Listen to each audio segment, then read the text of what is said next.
7 choses terribles que vivent les femmes chez le gynécologue.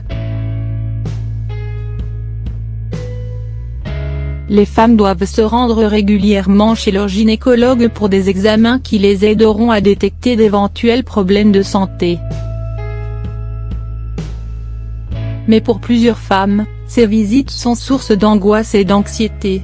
Découvrons donc les 7 situations les plus courantes auxquelles les femmes sont confrontées à chaque visite.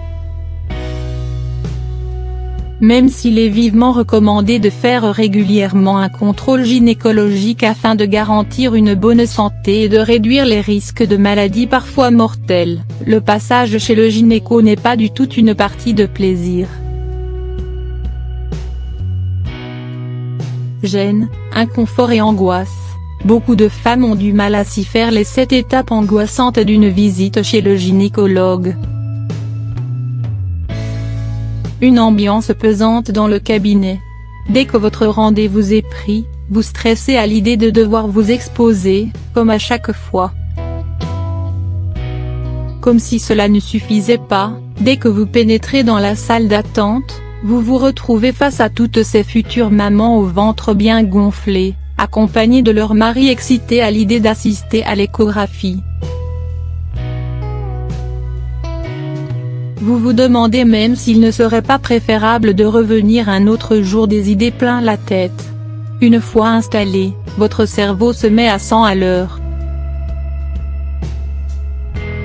Même si vous avez pris une douche avant de venir, vous vous demandez continuellement si vous êtes propre, si vous sentez bon, et ce que penserait votre gynécologue en voyant que vos poils pubiens ont repoussé et… Malgré tous vos efforts pour vous calmer et vous dire que ce n'est qu'une visite médicale comme une autre, rien n'y fait, un temps qui ne veut pas passer. Pour détourner votre attention de ce qui vous attend, vous décidez de feuilleter un de ces magazines éparpillés sur la table basse de la salle d'attente. Malheureusement, le numéro date de quelques mois déjà et les sujets traitent presque tous des gynécologies. Votre projet de vous changer les idées tombe à l'eau. Votre tour est enfin arrivé. Vous êtes face à votre médecin souriant qui commence à vous poser des questions plus embarrassantes les unes que les autres, et auxquelles vous ne savez pas quoi répondre. Soit vous avez oublié la date de vos dernières règles, soit vous ne savez pas comment décrire le problème dont vous souffrez avec les bons mots et… C'est toujours ainsi dès que vous franchissez le pas du cabinet de votre gynécologue.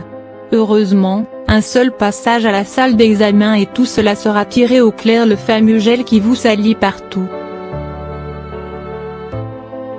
Une fois installé dans le fauteuil d'examen pour passer l'échographie, votre médecin verse le fameux gel sur votre ventre. Mais dès que celui-ci entre en contact avec votre peau, vous avez envie d'uriner tellement il est froid sur votre peau chaude. De plus, en bougeant la sonde dans tous les sens, le gel s'étale partout et salit même vos vêtements. Le comble, le mouchoir que vous tend l'infirmière pour vous essuyer n'est pas assez absorbant et ne vous permet pas d'enlever toute la quantité de gel avec laquelle votre médecin vous a généreusement tartiné. Vous tentez d'oublier votre gêne et votre inconfort en essayant tant bien que mal de déchiffrer ces images sur l'écran, mais les expressions faciales de votre gynécologue vous mettent la puce à l'oreille. Vous avez le cœur qui bat et vous buvez ses paroles en vous demandant quel sera son verdict, même si vous ne souffrez d'aucun symptôme qui pourrait annoncer une maladie quelconque. Vous avez l'impression d'être là depuis des heures, avant qu'il n'annonce enfin que tout va bien et qu'il n'y a pas lieu de vous inquiéter. Le passage à la caisse. Une fois l'examen terminé, vous laissez échapper un profond soupir de soulagement et un grand sourire se dessine sur vos lèvres. Vous passez au bureau pour une petite discussion et la prise d'un prochain rendez-vous, puis direction à la caisse. Maintenant, c'est à votre porte-monnaie d'être en souffrance.